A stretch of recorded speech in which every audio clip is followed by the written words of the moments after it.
Anong mga habilin ni Chang? Eh, marami binili si Chang sa atin kung ano yung Sabado. Una, nagpaparecord siya ng mga kanta.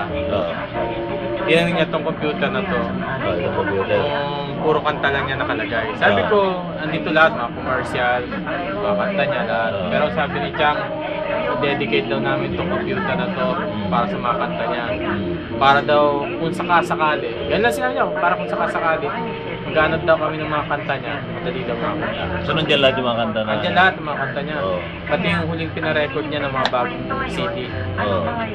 Eh yun yung mga bili na yun, hours? Ilang oras bago na? Alas 6 yun. Alas 6.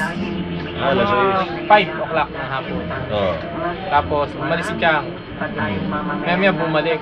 Nagtanong, sino ang technician ko mamaya? Hindi sagot ko, ako tsaka si Erwin. Tapos, ang sinagot lang ni Chang, talaga kayo technician ko mamaya. Ikaw, Chang, kami dalawa. Huwag niya ako iiwan na. Nagulat ako, siyempre, di naman nagsasabi si Chang ng ganun kahit kailan. Eh, siyempre, sagot ko, siyempre, Chang, hindi natanggal kami. Huwag iniwanan namin kayo. So, 7:30, di ba? 6:30 nag-program siya? 6:30 nag-program siya. Tapos, di ako naman inayos ko yung mga kanta niya. Pala, typical na routine ng araw-araw natin. Kasi hanggang 7:30 yun, di ba? Tapos, nung bago siya umupo, pumunta ulit si Chang dito. 6:30 yun? Hindi, pagtasan ng programa niya yun. 7:30. Patas barangay na yun, mga ganong oras eh. Sabi ni Chang, ihabol ko dalawang kanta niya. Isingit ko sa loob. Ang kantang ni-request ni Chang Para sa programa niya ng sa alas 9. Serenata Pilipinas. Hindi, alas 9 kasi ng gabi. May programa siya na dedicated yung mga puro kantang noon sa oras na yun. Yung taga nagpipicture siya ng mga kantang luma. Ang pinili niya ng Rick Manrique at saka mga halo-halong artist na yun.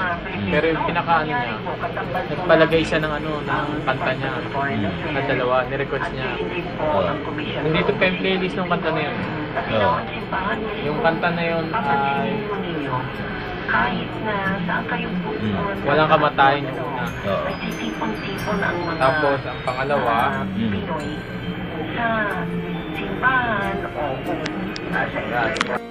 So nung mga dalawang kanta ni-request niya Walang Kamatayan at Dalaga na Yun. Pero sa huling-huli, binago niya yung Dalaga na Yun, ginawa niya sa Pagita.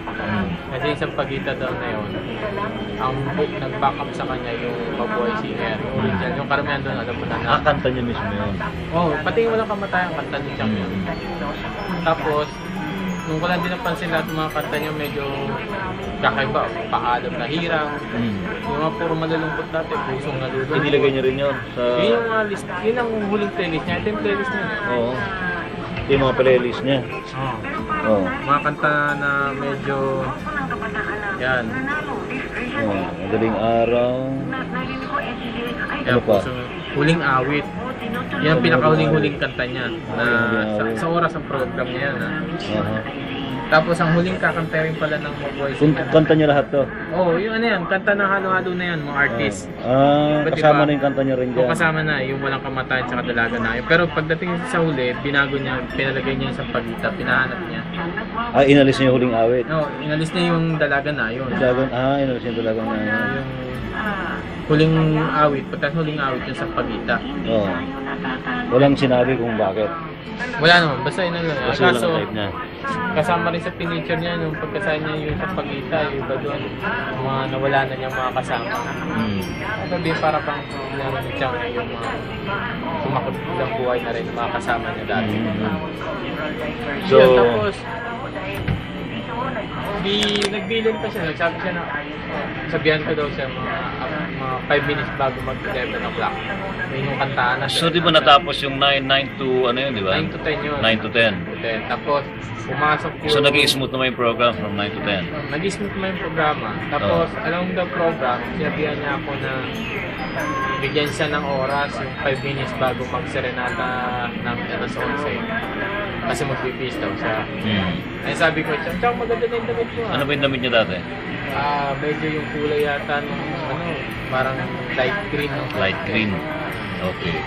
Tapos, ay, nagbibitaw siya. Sabi ko, tsaka okay na yung suit mo, maganda na yun. Hindi, magbibisa ko. Dito siya, nakaupo siya rito.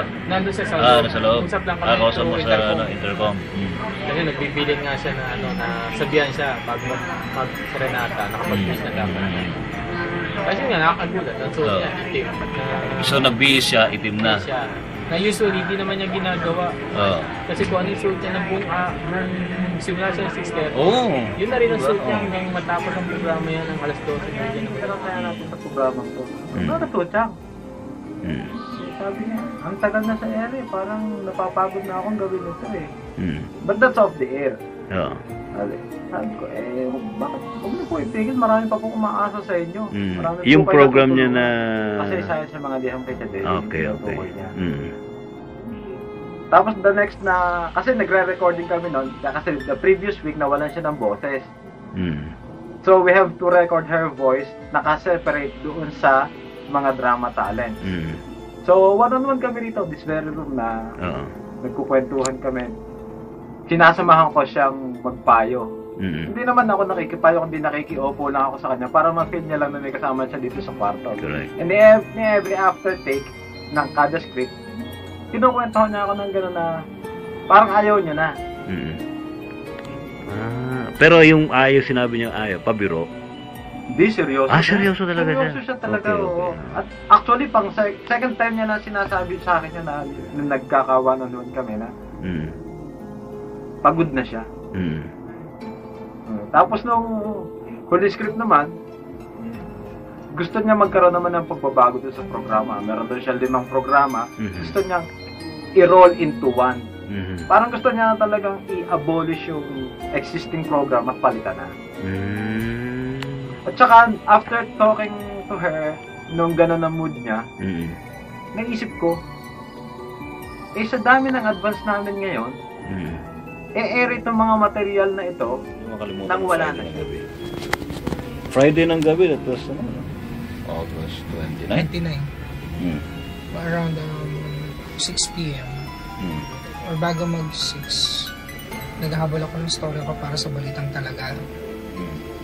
Tapos, all of a sudden, bigla siyang tumayo sa upuan. Tapos, lumakad siya papunta sa akin si Tete. Tapos, pagka mukat niya sa akin, medyo nagbaw pa siya sa akin. Tapos, ang sabi niya, alam mo, dito na ako magsa-sign off. Tapos, yung pagkasabi ng Gordon, ako, bakit nagpapataw itong sa Chang? Sa sign off? Sign off. Yun ang term niya. Sabi ko sa kanya, Chang, magsa-sign off kayo. Magsa-sign on pa tayo na matagal na panahon. Hindi kasi, ang pangit naman kung magpapalipat-lipat ka pa. Dapat, dito ka na lang. Kaya sabi niya sa akin, kaya ako dito na ako magsa-sign off.